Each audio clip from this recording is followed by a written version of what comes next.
Boa noite, gente.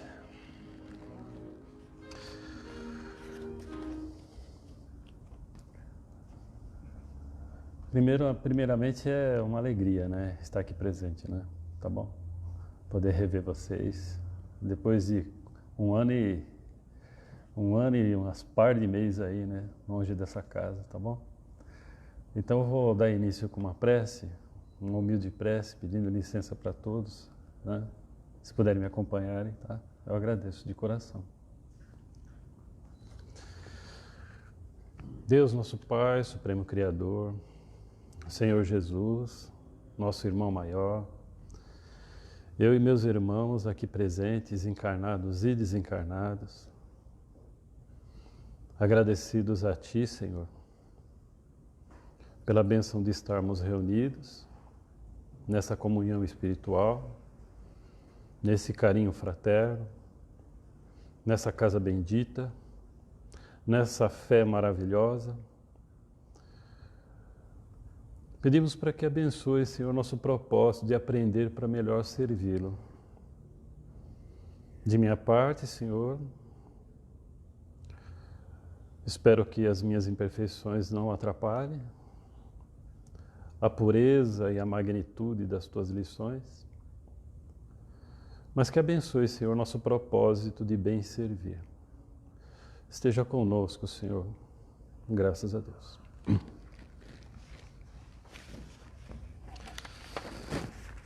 Obrigado. Bom, como sempre, nós iniciamos com uma psicografia recebida aqui na casa e ela tem como título Atualidade. Peço a atenção de todos. Não fitemos os olhos nos acontecimentos ruins, principalmente naqueles que procedem de homens imprevidentes. Fitemos os olhos nas boas causas, as beneméritas, as que engrandecem o espírito humano. Agradeçamos à ciência pela sua nobre contribuição, sobretudo neste momento em que a humanidade clama por uma cura urgente. Não desdenhe que a alta cúpula do plano maior se debruça sobre os cientistas de modo a acelerar suas descobertas. Com a autorização divina, na hora certa, tudo vai se resolver. Precisamos das crises para instaurar a paz.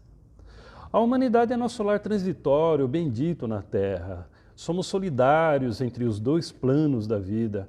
Quanto mais o homem se depurar, mais avanço verá aflorar na ciência e na tecnologia. Quanto mais o homem purificar seu coração, menos materializado ficará e menos doenças haverá. Missionários em todos os setores da vida humana sempre regam o jardim dos homens a fazer florescer muita beleza e o equilíbrio necessário, sobretudo no exemplo mestre de seus contributos. Entretanto, não esperemos somente no céu dos céus o socorro. Cada um de nós é apto a ser um auxílio. Tenhamos a convicção que somente quando despertarmos para esta simples realidade, o planeta se regenerará, nos abençoará. Um dia, compreenderemos muitas razões que hoje nos são desconhecidas. Porém, a fé supre qualquer falta de entendimento na convicção das coisas que não se vê. Deus faz morada em nossos corações e Ele não precisa da nossa crença nem da nossa devoção para nos amar. Essa psicografia muito bem contextualizada, né, nos momentos que a gente está atravessando, e é um alento, né? É um alento. Bom, eu separei como tema para a gente bater um papo nessa noite, né, sobre duas afirmações de Jesus, né, em que Ele nos recomenda para que a gente seja manso e pacificador, que é um grande desafio, né? No Evangelho de Mateus, capítulo 5, versículo 5, ele fala: bem-aventurados os mansos que herdarão a terra. E no versículo 9, bem-aventurados os pacificadores, porque serão chamados filhos de Deus. Né? E aí a gente começa a refletir, né? Ser manso é um tremendo desafio. Ser pacificador, meu Deus do céu. Quando a gente começa a refletir as grandes referências que a gente tem na história de pacificador, sempre nos vem assim ícones, né, que são altamente inspiradores, né? Gandhi, né, que libertou a Índia promovendo a não violência, né, a desobediência civil através da não violência. Martin Luther King, né, esse pastor evangélico que promoveu a luta contra o racismo. O nosso Chico Xavier, né, que em agosto passado foi classificado como um herói nacional, né? Então a gente tem aí grandes ícones que são altamente inspiradores, né, para a gente entender o que seria um pacificador. Mas sempre quando a gente pensa, né, sobre pacificação, sobre ser manso, vem sempre aquela interatividade que a gente tem nas nossas relações, né, os desafios que a gente tem.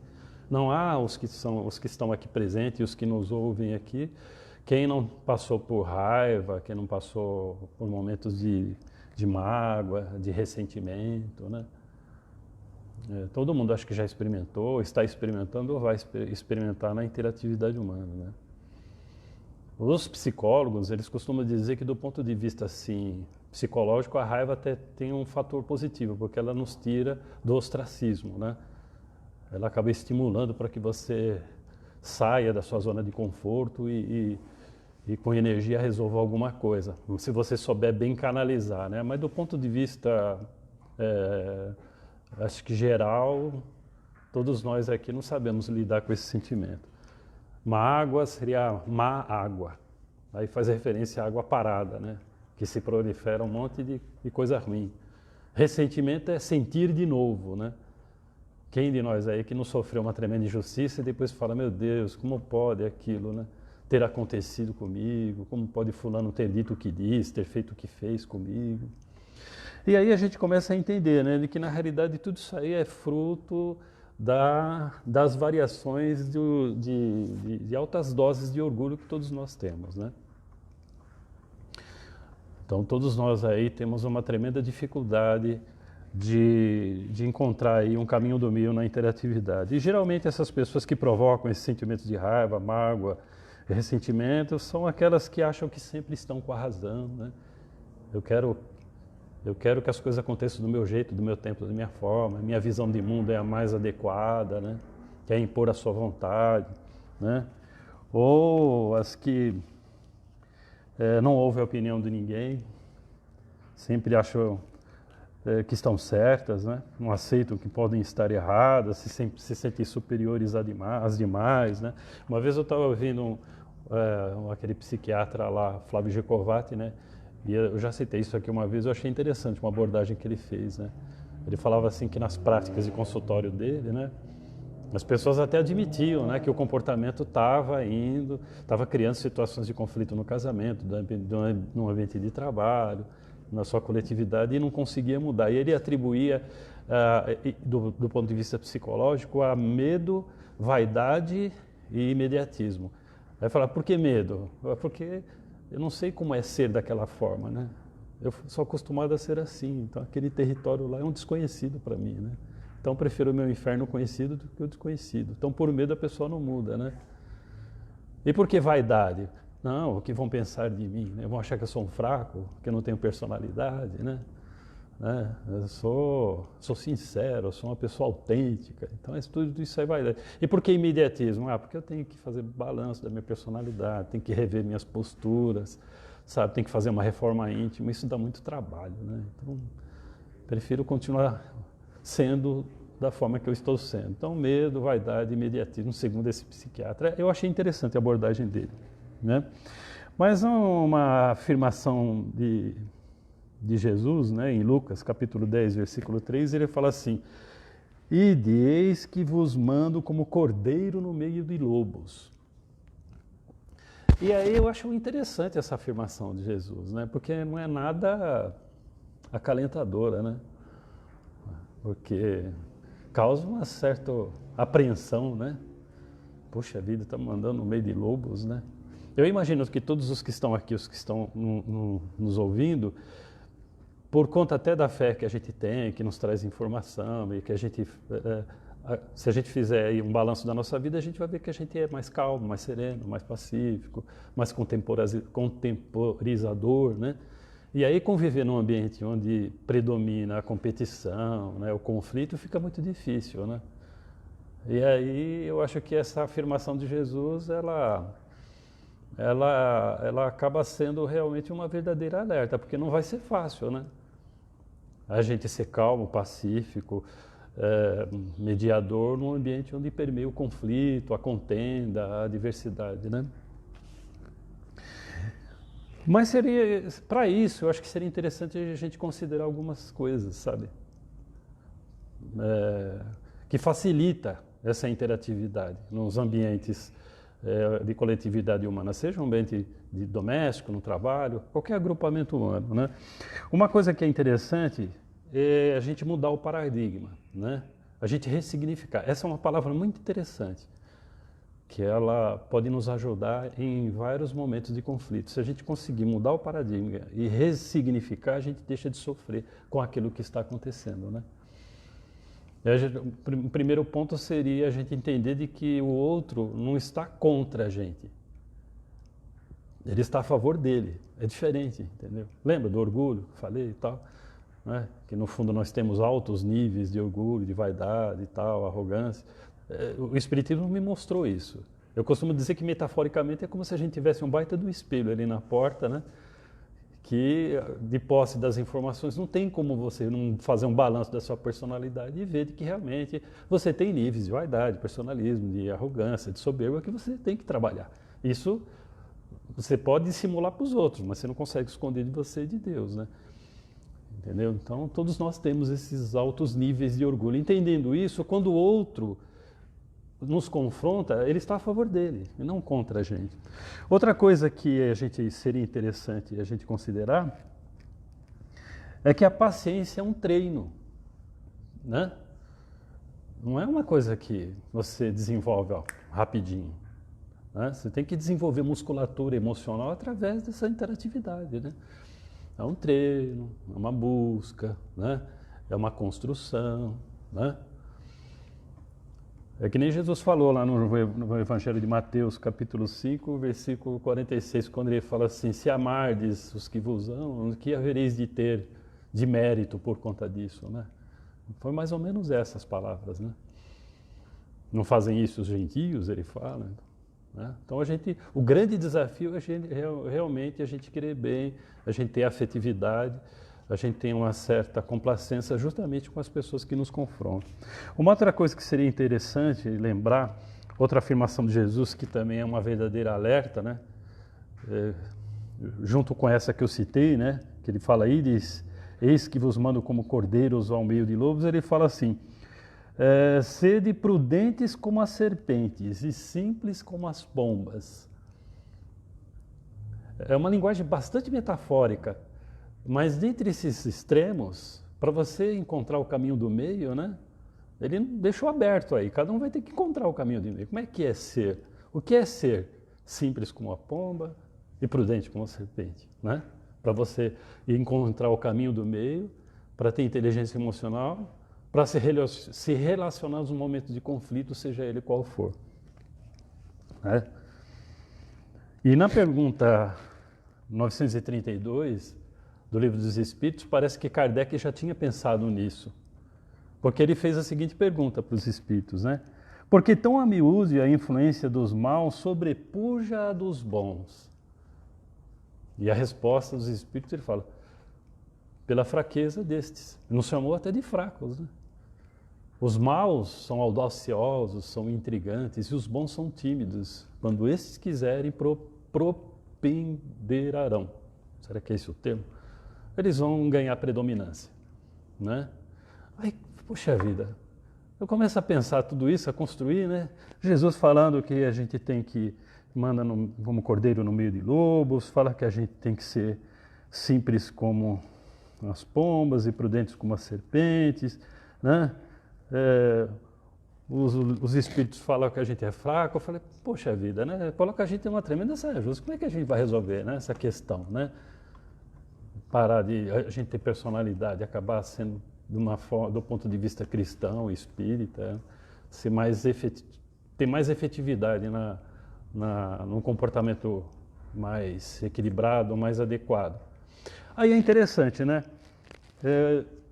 Aquele psicólogo espírita, Rossandro Klinger, ele tem um vídeo muito interessante no YouTube, sabe? Como conviver com pessoas difíceis. E ele lá dá uma série de dicas. Aí eu pontuei algumas aqui, que eu achei que cabe dentro do tema e queria compartilhar com vocês. Então vocês abram aspas, tá? Ele fala assim, ó, as coisas que a gente deve evitar. Evite a desatenção verbal, né? Aí ele fala assim, que é muito comum quando a pessoa vai falar com a gente e a gente está distraído, né? Fica olhando no celular ou fazendo outra coisa e se irrita as pessoas, né? Então você parar e olhar nos olhos da pessoa para evitar essa irritabilidade, né? Outra coisa que ele fala é escutar sem julgamento. Por que escutar sem julgamento? Dependendo de quem vai falar, se a pessoa for um evangélico xiita, se for um político de esquerda radical, né? Se você, sei lá, dependendo dos desafios internos que você tenha com relação à religião, à política, à sexualidade, se você já tem uma predisposição contra aquela pessoa, você já tem a tendência de julgar e não querer ouvir. Tenta vencer isso, escutar sem julgamento. Outra dica que ele também dá, tentar ver as motivações ocultas que pode haver por trás daquele comportamento intempestivo que a pessoa está tendo, né? Às vezes a pessoa teve um mau dia, às vezes a pessoa está passando por um desafio em casa, às vezes a pessoa está com uma influência espiritual, né? Eles chamam de raiva repassada, né? Raiva deslocada. A pessoa vai tendo uma série de eventos difíceis e chega uma hora ele acaba descontando em alguém. Então, se a gente tiver essa percepção, a gente neutraliza, né? Aquele conflito morre na gente, né? Outra coisa que ele fala é evitar rótulos. Por exemplo, você é sempre do contra. Lá vem aquele cara chato, né? Que sempre procura incomodar. Então, ou seja, se a gente tiver alguém na família, alguém num grupo aqui na casa, ou alguém no trabalho, a gente evitar rótulos. Porque às vezes aquela pessoa pode ter, do ponto de vista didático, ela pode não ser muito útil. Porque às vezes a gente tende todo mundo a ter um comportamento único, coletivo. Do ponto de vista coletivo, né, da personalidade coletiva, todo mundo tende a ir para o mesmo lado. E às vezes ele pode falar, se há alguém que chama atenção e dá o benefício da dúvida. Será que esse é o caminho mais adequado? Será que a gente não vai quebrar a cara? Será que não vai trazer prejuízo? Então, às vezes é bom. Então, a gente evitar botar rótulos e tentar entender a pessoa é uma coisa interessante. Outra coisa que ele fala é nossa reação quando for pego de surpresa, né? Porque como a gente tem um temperamento tranquilo, sereno, de repente alguém vem e grita com a gente, né? Nos confronta, aponta o dedo na nossa cara, grita, aquilo realmente balança um pouquinho a estrutura, né? Se a gente tiver a presença de espírito, de não ser reativo nesse momento, você parar, respirar, falar num tom mais baixo, ou falar para a pessoa, abaixa a mão, calma, né? Se você falando num tom mais baixo, Joana de Ângeles que fala que os 3 primeiros minutos vai determinar como vai terminar essa contenda. Então, se a gente nos primeiros 3 minutos a gente tiver assim o equilíbrio de tentar não ser reativo, né, e procurar agir de uma forma mais equilibrada para não ser pego de surpresa, é interessante. Ele fala assim, evitar também, quando você estiver numa contenda, numa discussão, falar assim, eu discordo totalmente de você. Ixi, aqui na casa espírita, quando isso acontece, né, é muito, né, causa um certo desconforto, né. Aí a pessoa se fecha mesmo, tudo que você for falar, ela não vai querer. A gente tem que falar assim, ó, eu entendo o que você está falando, eu entendo a sua postura, as suas ideias, mas eu penso dessa forma, entendeu? Aí você não declina, não desmotiva, né? Você não neutraliza a opinião do outro, né?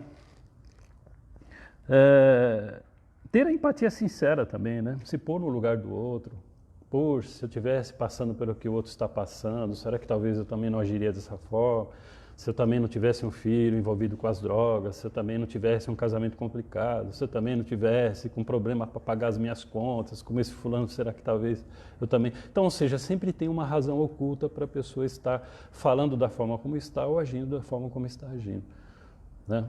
Então, se pôr no lugar do outro, eu acho que é absolutamente cristão, né? A gente costuma falar, você quer ter paz ou quer ter razão, né? Então, para quê que eu tenho que fazer com que minhas ideias, minha visão de mundo, meu jeito de pensar, meus referenciais predominem, né? Deixa o outro, cada um está num momento diferente, né? Cada um está numa construção diferente, né? Ninguém aqui está pronto. A gente está sempre se reciclando. Você não é o mesmo que você era há 5 anos atrás, há 10 anos atrás. Aquela pessoa também, daqui 5, 10 anos para frente, vai não ser a mesma pessoa, né? Então, pensando dessa forma assim, a gente entende, respeita, né? Às vezes até deixa a pessoa achar que tem razão mesmo e fica tranquilo, né? Eu não sou o dono da verdade também, né? E confiar nos seus instintos, né? Porque tem hora que não dá, né? Tem hora que você fala, olha, é melhor entrar no meu quarto e fechar a porta, entrar no carro e ir embora, melhor fechar a boca, porque você sabe que vai azedar se você insistir, né? Aí fica até depois difícil uma reconciliação, uma conversa. Melhor, fecha a boca e fica quieto, né? Então acho que a gente precisa ter esse insight, sabe? Bom, dito tudo isto, né? É bom a gente comemorar também as nossas pequenas conquistas, tá bom? Porque quando a gente começa a ter acesso sobre as informações que a nossa fé dá, fica muito evidente, né, o nosso lado sombra. Então, não tem como os que estão aqui presentes, os que nos ouvem também, não se pegar assim e falar, poxa vida, como é que pode, depois de tudo que eu sei, ter feito o que fiz, né? Eu já estou cansado, ainda erro nesse mesmo ponto, né? A gente tem aí um capítulo do Evangelho Sede Perfeitos, né? Muita gente, talvez, que não entenda a fé espírita, até acha que isso é uma exigência demais da conta, né? Como ser perfeito, né? Mas não é sede, é sendo, vamos sendo. A gente sempre vai construindo dentro da gente, a gente nunca vai fechar a questão, né? E a gente vai estar sempre estudando o tempo todo. E os erros, talvez, eles vão mudando de forma, de intensidade, de conteúdo, né? Então, todas as vezes que a gente perceber que a gente teve uma pequena vitória, poxa, eu consegui não estourar naquela situação, consegui não revidar, consegui me equilibrar. Comemore essas pequenas conquistas, né? Porque a gente vai ser medido, viu, gente? A gente vai ser avaliado em várias circunstâncias. Uma vez nós tivemos aqui um espírito obsessor, né, numa reunião mediúnica, ele falou assim, você pensa que eu não posso pegar você por conta dessa luzinha, né? E aí ele falou um nome feio, que eu não vou repetir aqui, né? Mas não tem problema, eu sempre vou pegar alguém que vai me dar sintonia para jogar contra você. Ó, interessante. Então, ou seja, nós vamos ser testados, né? Porque a gente mexe em interesses, né? A gente incomoda muita gente do outro lado da vida. A gente tendo essa percepção, aí a gente começa realmente a ter mais defesas emocionais e psicológicas para não ficar tão vulnerável assim. Dito tudo isso, essas coisas que eu pontuei, que eu compartilhei com vocês aqui, sobre essa do Rançando Clige, né? Desatenção verbal, escutar sem julgamento, tentar ver as motivações ocultas, evitar rótulos, etc, etc. Isso aí é o desenvolvimento da assertividade, é ser assertivo.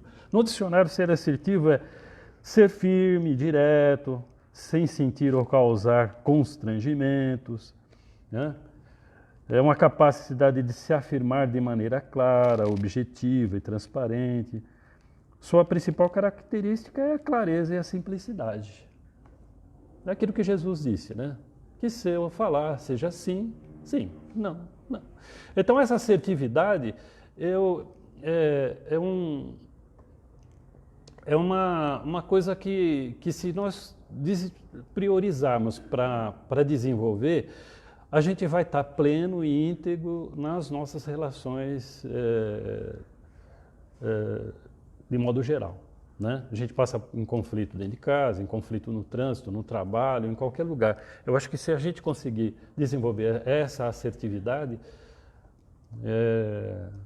a gente vai estar mais lúcido sobre o que fala, sobre o que pensa, a gente vai escolher o momento, as palavras, o tom de voz, e aí a gente vai fazer parte da solução e não do problema.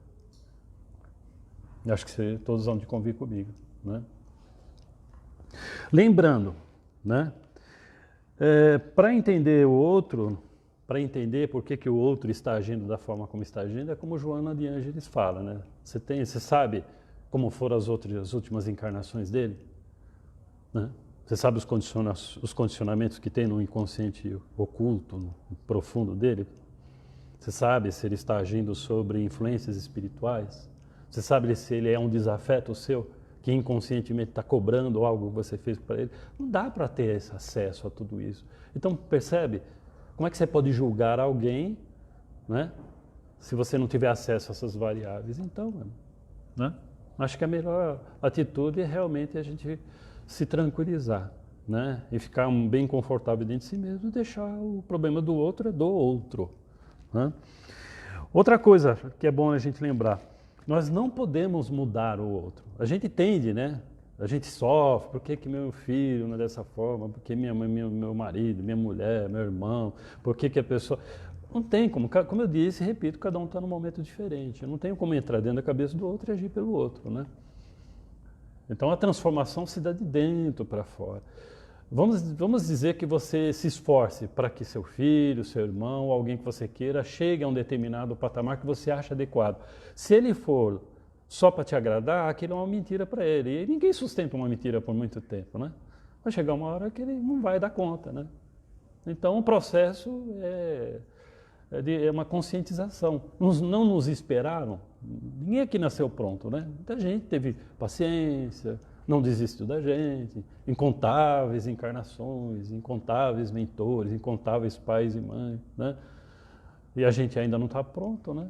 Os outros também são assim, né? Outra coisa para se lembrar, geralmente, os problemas são sempre de relacionamento. Daí eu volto no princípio, né? Você vê, por exemplo, no mundo corporativo, quando eles vão contratar alguém, eles veem o nível de empregabilidade que a pessoa tem. Se a pessoa tem curso, fala idioma, se tem experiência e tal, não sei o quê. Mas geralmente para demissão é relacionamento. Geralmente os problemas na casa espírita é relacionamento. Geralmente os divórcios é relacionamento. Então relacionamento é uma coisa que a gente tem que realmente aprender, né? Lembrando que depende de mim. Não adianta eu querer que o outro haja de acordo com a minha visão de mundo, os meus referenciais. Eu que tenho que fazer a minha parte, né? Se eu fizer a minha parte, aí é aquele ditado, né? Quando um não quer, dois não brigam. Não é verdade? Bom, finalizando. Jesus nos recomendou para que a gente fosse manso e pacificador. Dito tudo isso, eu entendo, né? Eu pessoalmente entendo que ser manso é você estar íntegro, que você está pleno, que você está lúcido, que você tem domínio sobre si mesmo, né? Sobre o que pensa, sobre o que fala, estar seguro, né? Você não ser sequestrado por alguém, né? Ou por alguma ideia, por algum movimento, né? Você aprender a falar não concordo, não vou, não gosto, não me agrega, né? Você falar para você mesmo, dentro de mim, quem manda sou eu, né? E aí você consegue realmente, só que parece fácil falar isso, só que não é uma construção, né? Você tem que ser um buscador desses referenciais, diariamente, diuturnamente. E aí ao longo de um período você vai perceber que houve progresso, né? Se a gente fizer uma retrospectiva de 5, 10, 15 anos atrás, eu tenho certeza que você vai se ver hoje mais tranquilo, mais sereno, mais pacífico, mais equilibrado do que antes. E certamente no futuro você vai conquistar mais coisas, né? E ser pacificador é estimular as outras pessoas para essas realidades. Porque o que eu percebo eu percebo assim, de uma forma geral, porque eu sou uma pessoa muito observadora. Eu vejo que está todo mundo vivendo uma tremenda ansiedade. Eu não vou nem falar nesse momento de pandemia, tá, gente? Esse momento de pandemia, é claro que todo mundo ficou meio que descompensado mesmo, né? Mantendo muita ansiedade, muita angústia, muito medo, né? Então a gente perdeu pessoas que morreram, que não puderam se despedir, muita culpa. Bom, mas de uma forma geral, todos nós somos muito ansiosos. A gente quer que as coisas aconteçam logo, a gente não consegue presentificar, a gente não vive o momento, né? Você vê isso no trânsito, vindo para cá eu vejo, né? Então, a gente vive uma sociedade em que não nos treinam, não nos educam para a gente lidar com desafios internos. A pessoa às vezes é inteligente, é hábil, sabe ganhar dinheiro, sabe fazer uma coisa, mas não consegue lidar com a raiva, com o medo, com a culpa, com o sentimento de inadequação, de insatisfação, e ela não tem qualidade de vida interna. Pode estar bem, pode estar dirigindo um carro bom, pode ter dinheiro no banco, pode se alimentar bem, mas dentro dele é um lixo, né? E eu sinto muita compaixão. Hoje mesmo eu conversei com um amigo de longe, lá de Ilhéus, lá, né? Sobre isso. Sabe? E é difícil você pegar e passar essas afirmações para a pessoa, porque a pessoa pode até entender que você está com a razão, pode até se animar, mas ela não consegue sustentar, porque ela tem um condicionamento e ela tende a pensar, agir e fazer da forma como ele está condicionado. Então, ninguém vai fazer pela pessoa, que compete a ela fazer por ela mesma, e tem que ser um treino, um processo, né? Metódico, continuado, para que aquilo realmente se torne uma realidade, e aí a pessoa tenha qualidade de vida interna, aí ela tenha plenitude, né? Porque ser pacificador, nós temos hoje líderes pacificadores? Não temos, né? Se a gente tivesse líderes pacificadores, essa polarização de direita e esquerda não existiria, eles iriam, gente, vamos nos unir por um objetivo comum, vamos todos nós superar as nossas diferenças e lutarmos juntos pela injustiça social, para diminuir a violência. Vocês acham que eles vão fazer isso? Líderes religiosos, midiáticos, acho que eles vão falar, gente, a presença na igreja não é tão importante, o importante é estabelecer um templo de Deus interno. Deus tem que morar dentro de você. Se você realmente estiver lá pleno, íntegro, com vínculo consciente com Deus, aí você vai dar conta da sua raiva, do seu medo, né? Você vai ter, né? Você vai ter plenitude, satisfação existencial, etc. Ninguém faz isso, né? Graças a Deus a gente tem uma fé que ela proporciona isso. Ela dá as ferramentas, ela estimula para que cada um de nós façamos essa busca pessoal e conquiste isso para realmente estabelecer um céu interno e tenha qualidade de vida. Quando eu entro aqui, eu percebo o reflexo dessa qualidade de vida interna pela capacidade com que todos nós nos abraçamos e nos congratulamos. Existe uma afetividade sincera, um amor sincero entre nós, né? Esse é um pedacinho do céu. Isso é uma amostra grátis da espiritualidade quando a gente lá estiver, não é? Por que a gente, já que a gente vive isso dentro da gente e a gente manifesta disso uns com os outros, por que a gente não pode estimular as pessoas que fazem parte do nosso universo pessoal para que também atinjam esse patamar, para que também tenham qualidade de vida na sua realidade, né? Para que deixem de sofrer, né? Para que deixe de ter angústias, carências, medos, revoltas, insatisfação, né? E elas floresçam onde elas foram semeadas mesmo, né? Porque no fundo, a gente não precisa de muito para ser feliz. Felicidade está nas coisas mais simples da vida. Felicidade é ter relacionamento, sabe? É você ter o conforto, do carinho, da ternura das pessoas que te cercam. Isso te dá segurança, que se você ficar doente, alguém vai cuidar de você e vice-versa, né? O céu, uma vez estabelecido o céu interno, não importa onde eu esteja, com quem eu esteja, quanto eu tenha, você vai sentir pleno, íntegro, você vai estar feliz. Como as pessoas não entendem isso, elas acham que é fora. Aí todo mundo vai para o mesmo lado, todo mundo quer a mesma coisa, todo mundo faz a mesma coisa, né? E quando você não vai onde todo mundo quer, não faz o que todo mundo faz, não diz o que todo mundo diz, todo mundo sei se é estranho, mas como você vai ser diferente? Aí é que está.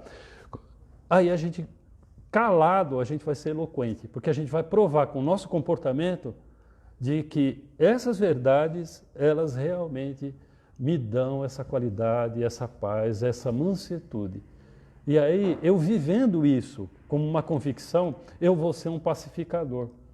Porque as pessoas falam assim, eu quero beber dessa fonte, eu quero também estar em paz. E aí aquilo que a gente vai falar vai com uma frequência que convence a outra pessoa. Porque eu não sou um teórico, né? Porque falar é fácil. Falar do Evangelho, né? Falar do que eu aprendi nos livros, é fácil. Mas a hora que você vive aquilo, que aquilo é uma verdade para você, que você fala, o poder de convencimento é muito maior. Aí a pessoa realmente bebe as suas palavras e você corrige as trajetórias.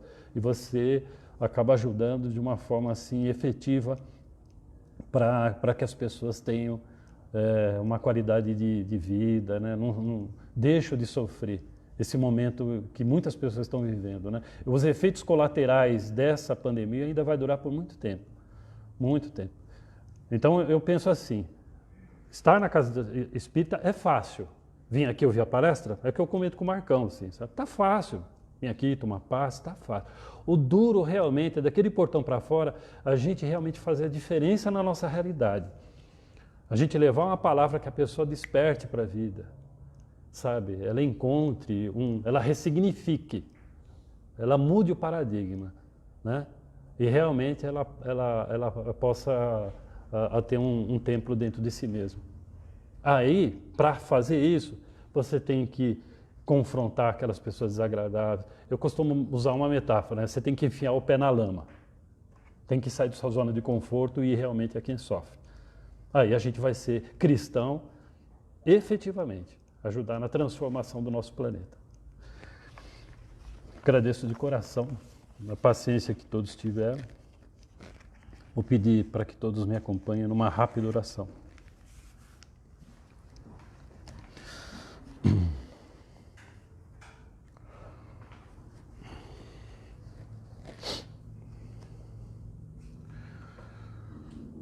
Elevemos o nosso pensamento a Deus, nosso Pai, Supremo Criador, a Jesus, nosso Mestre Maior. Deus de eterna bondade, em prece de louvor e de agradecimento, eu e meus irmãos aqui presentes elevamos o nosso pensamento, o nosso sentimento até Ti, em gratidão a tudo na vida. A gratidão pelo corpo físico, essa ferramenta maravilhosa que nos permite essa interatividade. A gratidão por esta casa bendita, que nos proporciona ensinamentos para que façamos a nossa transformação pessoal. E é uma importante frente de serviço no bem, onde vamos nos redimindo. Agradecer pelo conjunto dos nossos amigos, dos nossos familiares que toleram as nossas falhas e defeitos, são os nossos portos seguros. Agradecer pelo conjunto de bênçãos da nossa vida, trabalho, moradia, relacionamento, filhos, até pelas dificuldades que nos ensinam paciência, humildade e perseverança. Enfim, por tudo te agradecemos. Te agradecemos por Jesus, nosso Mestre Maior, que nos deixou um caminho, uma trajetória de luz até Ti.